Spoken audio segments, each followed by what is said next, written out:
Jebretim sesuai janji Nesa tadi udah tahu dong kira-kira kita akan bahas apa kali ini. Sebenarnya kalau bilang MU kemarin tuh mainnya lumayan bagus ya, Ji. Apanya? Biasa aja kalau biasa. Tapi gue kemarin beberapa kali ngeliat ada permainan ya, ada apa ya, harapan melihat bagaimana Højlund menyerang, akhirnya Rashford bisa ngoper ke Højlund, dan kemarin tuh harusnya menjadi panggung buat Højlund bersinar. Wah, inilah kenapa dia dibilang mirip sama Haaland, bukan dia selevel sama Haaland, tapi cara dia golin di kedua itu menurut gue golnya Haaland banget, lari dari tengah, speednya kenceng, body nggak ada yang bisa ngalahin, dan golnya pun juga enak banget, tendangan cuma dicip dikit doang, itu goal striker kelas banget. Walaupun menurut gue ya 20 tahun harusnya pressure-nya belum diberikan sebesar itu. Tapi kata-kata mutiara akan kita berikan kepada Onana pada malam hari ini. Gue ribut sama di timeline segala macam. Selama ini gue bisa membela Onana, tapi banyak bilang kemarin-kemarin lo belain Onana, sekarang lo kritik. Lah iya, namanya 5 pertandingan, 6 pertandingan, masa lo ngasih langsung bilang nih kiper jelek, kiper salah beli, blunder dan lain-lain. Lo wajar lah ketika baru 5-6 pertandingan lo masih ngebela dia, baru ngelihat adaptasinya seperti apa. Apalagi cara mainnya Onana tuh bukan cara main back yang juga bisa langsung adaptasi ya. Buktinya back ketika Onana megang bola tuh anak melebar, gelandangnya harus mundur. Nah, itu masih banyak yang kayaknya belum paham. Dan kemarin akhirnya harus dibayar mahal dengan lagi-lagi kepercayaan Onana untuk memberikan bola ke tengah yang membuat blunder kepada penalti, dan beberapa juga skenario yang harusnya bisa lebih bagus, tapi ternyata blunder besar buat Onana. Silakan Jadi Dilo. sekarang Onono. Oh no. Daripada iya, oh yes. Good save. Gimana nih lo lihat Onana akhirnya wajar kan ini ketika kemarin orang mungkin masih membela, Ten Hag pun masih ngebela, cuman ya itu sebagai pelatih perannya harus ngebela. Tapi dengan sekarang banyak kesalahan ya wajar lah. Kita bahas yang semalam ya. Iya. Kenapa MU beli Onana? Untuk build up. Untuk build up. Iya. Nah, saat punya kiper jago build up, berarti satu, dia punya atribut passingnya bagus. Betul. Oke. Semalam Galatasaray pinter. Onana ini senang dipres, senang ditekan. Iya. Galatasaray nggak mau nekan, gue nggak mau ngasih apa yang lu pengen. Iya. Dia membiarkan, ya udah kita relay ke belakang aja. Akhirnya apa? Onana bingung. Lah gue nggak bisa ngoper pendek nih. Iya. Akhirnya umpan panjang lagi. Gue sampai lihat di Twitter ada kompilasi berapa kali Onana umpan panjang gagal terus. Iya. Dan jeleknya adalah MU nggak bisa duel kan, itu yang nggak bisa dihadapin sama pemain MU. Dan MU pun saat kalau lu emang pengen build up dari belakang, kondisi back juga harus menyesuaikan. Lu melebar, kan lu pakai 4 back. Walaupun Amrabat sebagai inverted midfielder pada akhirnya, cuma lu kan pakai 4 back. Full back lu melebar dong untuk memberikan peluang bagi si kiper ini entah ke kanan atau ke kiri, baik Varane maupun Lindelof. Ini enggak, di tengah semuanya sampai ada Casemiro nutup ke tengah, akhirnya dioper atau gua nggak ngerti sih Onana itu ngasih ke si Onana si Casemiro atau ke pemainnya Galatasaray. Cuman itu buat gua basic salah dulu waktu lawan Sevilla juga De Gea sempat kayak begini juga udah ngoper ke Maguire. Karena emang backnya nggak ngelebar. Buat gue ini ya salah di pelatih. Kenapa lu nggak mempersiapkan tim lu kalau emang pengen build up dari belakang, ya lu persiapkan juga di belakang lu. Karena penyerangan dari build up adalah dari belakang, adalah dari back. Start dari penyerangan itu dari belakang, dari lini paling belakang. Ini nggak dipersiapkan sama Onana dari MU. Onana pun jadi bingung. Lah gue nggak di press, ya udah gue jauh-jauh terus. Akhirnya gagal terus passingnya. Kedua juga, Rashford ini masih menjadi PR buat gue. Karena sekarang dia sedikit, gue nggak bilang ego, karena gue nggak pernah bilang bahwa dia punya ego yang besar, dia nggak mau oper. Kalaupun emang visible pemain buat dioper, gue yakin dia mau ngoper. Cuman beberapa kali pemain visible pun nggak dioper sama dia. Kemarin dia assist buat gue luar biasa bagus ke Højlund. Karena sadar bahwa Højlund punya kecepatan, dia nggak ngoper ke pemain, dia ngoper ke ruang biar disikat sama si. Iya, tinggal tabrak jadinya. Waktu ngoper ke Bruno Fernandes, dermawan itu sebenarnya. kenapa ngopernya ke pemain, nggak ke ruang gitu loh. Kalau lu ngoper ke ruang, ini kan bisa disikat, bisa nanti sliding kayak apa, ngesut sambil selonjoran, itu bisa Bruno. Itu selonjor, paham kan maksudnya? Iya, paham. Glosor gitu ya. Glosor. Kalau gini nggak bisa di? Boleh. Kayak selebrasi Icardi dong. Provokatif nih emang nih. Dulu Onana, sekarang Onana. Dan buat gue, ya semalam Onana buat gue rapotnya paling jelek di MU. Di babak kedua sebenarnya, di babak pertama Hannibal Mejbri termasuk yang paling kerja keras. Di babak kedua diganti, entah kenapa. Gue ngerti kenapa masukin Eriksen, karena salah satu ngandelin tim yang punya pressing seperti Galatasaray, lu adalah punya passing yang bagus dan juga pemain untuk membaca pertandingan. Eriksen bagus di situ. Tapi entah kenapa yang diganti itu Hannibal Mejbri. Karena atribut defense-nya dibutuhkan. Kan? Dibutuhkan. Nah, Casemiro semalam berapa kali potong bola? Hampir jarang. Iya. Casemiro tugas DM kan motong bola Kalah atau cepet paling nggak mulu dia. mundur ke belakang Iya, untuk menerima cover. bola dari Onana. Ini pun nggak demikian. Dan pada akhirnya ya dia kartu merah juga karena udah kartu kuning kedua. Ini Casemiro semalam juga nggak begitu bagus. Cuman sayang sekali seperti yang tadi Panji bilang, ini harusnya menjadi malam terbaik bagi Højlund selama dia berkarir di MU.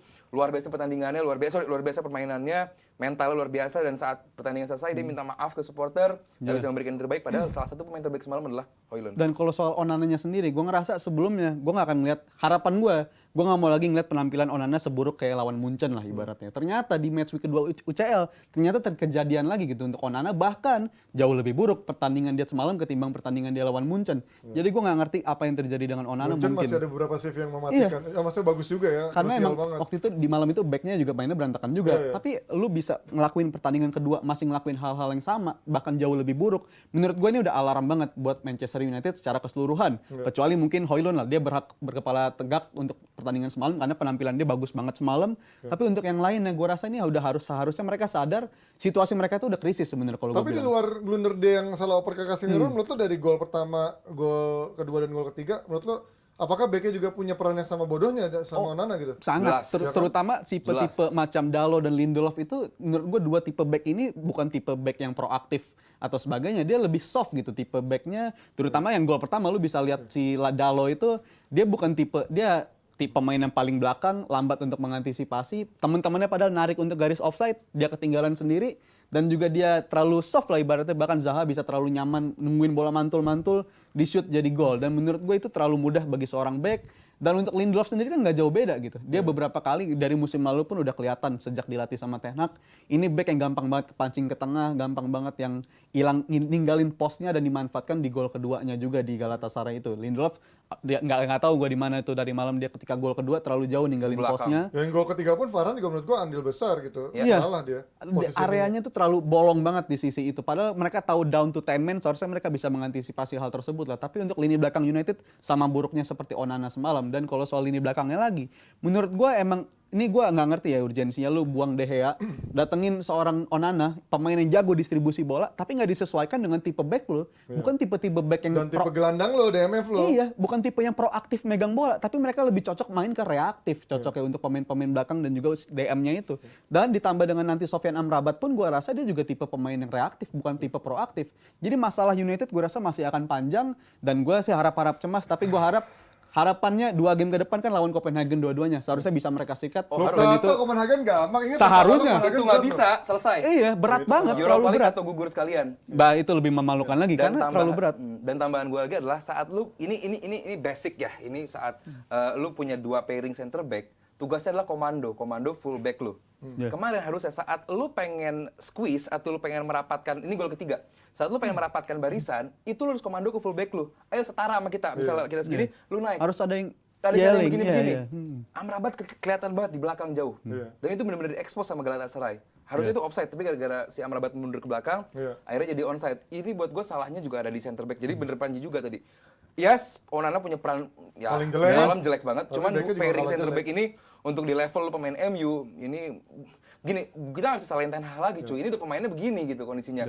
Lu dibayar mahal, lu pemain selevel Premier League, lu bisa melakukan kesalahan basic, lu nggak komando bek kanan bek kiri lu, ini accessible. dan Sampai Amrabat pun akhirnya blunder kan. Itu menurut Iya, gua blunder. itu blunder dari Amrabat ya, Yes. walaupun pada akhirnya Varane dan lain-lain nggak bisa mengcover dengan baik. Ya. Tapi Amrabat pun akhirnya sampai terpaksa harus blunder karena itu opsinya juga nggak banyak ketika dia harus memberikan operan, nggak ada yang menyebut bola, sementara di tengah juga nggak ada yang ngedeketin dia. Jadi memang udah cukup sulit akhirnya secara kesalahan semuanya elementer. Dan kalau gua lebih prefer, orang kan selalu bilang ya ini Amrabat nggak ada mau nggak mau taruh di back kiri nggak ada orang segala macam. Nah menurut gua Lindelof tuh pernah dicoba di bek kanan gitu kan. Kita tahu Jose Mourinho kalau salah ketika lagi dalam krisis di bek kanan, Iya. Lindelof di kanan, Dalot di Dalot kiri. bisa di kiri. Kayak tahun lalu kan Dalot juga di bek kiri. Mendingan atribut Amrabat ya balikin ke DMF Midfield, seperti ya. aslinya.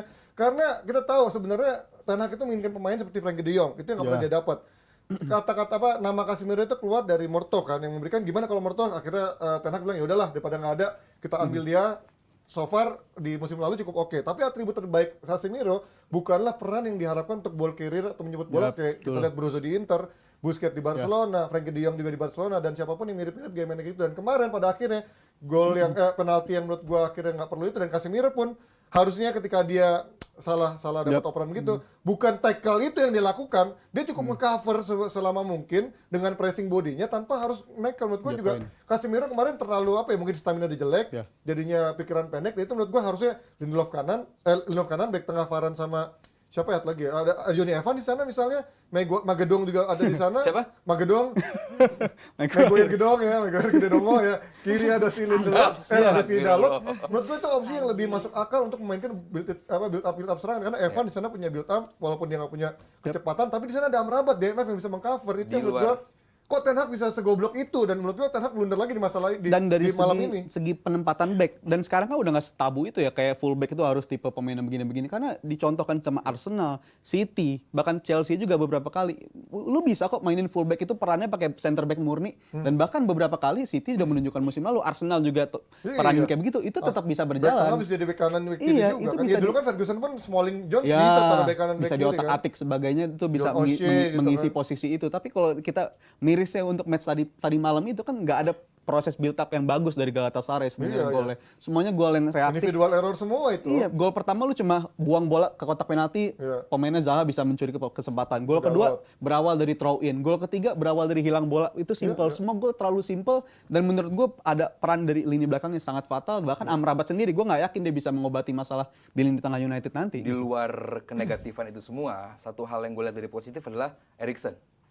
Eriksen umpan diagonalnya juga bagus banget semalam. Dia ngasih begitu Rashford main di kanan, dia begitu umpan diagonal motong 2-3 pemain, Rashford bisa receive dengan bagus dan bisa crossing ke dalam. Sayang waktu itu receive-nya ke si Bruno jelek banget. Cuman ini bisa menjadi salah satu ancaman dari MU di beberapa game ke depan. Jadi saat Eriksen deep ke belakang, dia bisa umpan jarak jauh yang cukup bagus. Bisa nggak dimanfaatin sama wing dari MU sekarang? Ada Anthony udah main lagi. Apakah nanti Rashford bakal di kanan terus? Karena semalam Rashford di kanan beberapa kali berhasil bisa take on pemain. Cuman ya itulah namanya kualitas passing. Tapi juga defense-nya kemarin jelek sih. Cuy. Lawan tim Premier League mah nggak bisa dia main gitu, yang memang udah modern, yang winger-wingernya juga mau track back 2 lawan 1. Sementara kita kemarin Dalot kan juga lama kan nggak bisa bantu keluar sering di sisi kanan. Tapi gue melihat justru kemarin nggak cuman backnya, andil dari gelandang juga striker juga akhirnya mereka harusnya bisa nyetak gol lebih banyak kan. Mount misalnya 2 kali, yang satu kena Hannibal, satu melenggang ke atas. Terus juga Bruno jelek banget mainnya. 5 menit awal oke. Iya, Bruno tuh menurut gue kemarin gelandang terjelek yang mungkin tadi malam gue lihat di MU, dan harusnya Rashford juga bisa nyetak gol, atau Bruno juga yang dapat bola geser itu mungkin harusnya bisa jadi gol lebih banyak. Itu jadi kalau kesalahan sebenarnya bukan cuma Onana, tapi backnya juga salah, strikernya juga harusnya bisa nyetak gol lebih banyak dibanding gol-gol kemarin kan. Kepercayaan diri, Ji. Tapi Haaland menurut gue harapan besar ya buat fans MU ini. Di luar Højlund, ini kepercayaan diri pemain MU lagi sedang dipertanyakan, ini sedang drop-dropnya. Harus punya rangkaian main bagus dulu, rangkaian menang karena karena gini, saat kita main jelek, contoh kita setim, kita main jelek, gue jadi nggak percaya sama lu, gue nggak percaya sama lu. Kepercayaan lu sama teammate lu tuh bakal drop, dan saat kepercayaan diri dengan teammate lu drop, ini bakal rusak satu tim gitu. Beruntung sekali buat gue, Højlund nggak terjebak dalam suasana seperti itu, karena mungkin dia pemain baru juga. Bahwa gue masih 20 tahun, gue nggak mau repot sama rekan-rekan gue yang udah rusak seperti ini. Gue pengen fokus aja. Lu cukup, makanya butuh di post match itu dia bilang bahwa gue janji mulai sekarang gue bakal lebih visible kepada Rashford. Jadi di situ sebenarnya dia pengen ngebelain Rashford. Gue nggak pengen teammate gue ini terkesan ego. Mungkin dia nggak passing ke gue karena emang gue nggak visible. Bayangin 20 tahun bisa berpikir seperti itu, bahwa mungkin emang guanya aja nggak nampak sampai bisa nggak dioper sama Rashford. Tapi dia ngomong, gue janji mulai sekarang gue bakal lebih visible buat Rashford. Itu buat gue mental satria sih, dan dia perform, dia bikin gol gitu. Artinya bahwa satu offset juga itu buat gue. Itu juga keren sih. Itu keren Højlund semalam. Di luar bener kata Panji, emang ini belakangnya Galatasaray. Apa yang lo harap dari mantan Tottenham Hotspur itu, Davinson Sanchez? Tapi ada masukan juga dari mantan striker MU, ada Zlatan Ibrahimovic, yang inilah biasa ketika something bad happen, dan juga something worse happen. Ini ada muncul kritikan dari mantan pemain, dan ini salah satunya dari Ibra yang mengomentari soal Ten Hag. Ya ini, saya pernah berada di kedua klub, jenis disiplinnya tentu berbeda. Lalu apa pengalaman melatih ini, melatih pemain-pemain muda di Ajax, kemudian datang ke United yang memiliki mentalitas berbeda. Artinya mungkin lo nggak bisa menyamakan MU seperti Ajax, dan mungkin ini juga seperti bilang, ya lo levelnya baru level Ajax, belum ada untuk bisa melatih MU. Menurut lo gimana dari ada benernya? Dan juga kemarin Kevin Prince Boateng pun juga bilang kan, lo bisa membuang Ronaldo, itu mah itu mungkin subjektivitas saja. Lo tuh seperti apa dari komentar Zlatan lu lah? Piers Morgan ini kan fans Arsenal. Iya, pasti. Jadi cara mencoba merusak MU dari dalam ini seperti ini. Agendanya dia ini Kenapa sebenarnya. legend-legend MU terus gitu yang diinterview? Kita punya 1 menit, jadi cepat singkat. Dan buat gue ada benernya juga Zlatan, karena bahwa tekanan ini penting apalagi lu menjadi pelatih dari MU. Salah satu tugas terberat sebagai pelatih adalah menjadi pelatih MU, karena tekanan ini luar biasa sekali.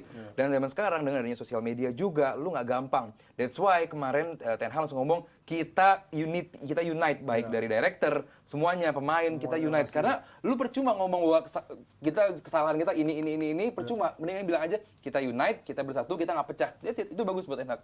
Itu dia dari MU, kita lihat apakah akan ada perang habis gelap atau justru akan gelap terus panjang sampai nanti berapa tahun Brentford ke depan. Next. Pokoknya buat fans MU di seluruh Indonesia tetap tegar, tetap tabah, tetap semangat ya. Mau MU kalah, mau menang, tetap aja rajin bekerja karena MU nggak ngasih kalian makan. Oke, kita akan kembali lagi dengan bahasan yang sangat menarik, so don't go anywhere.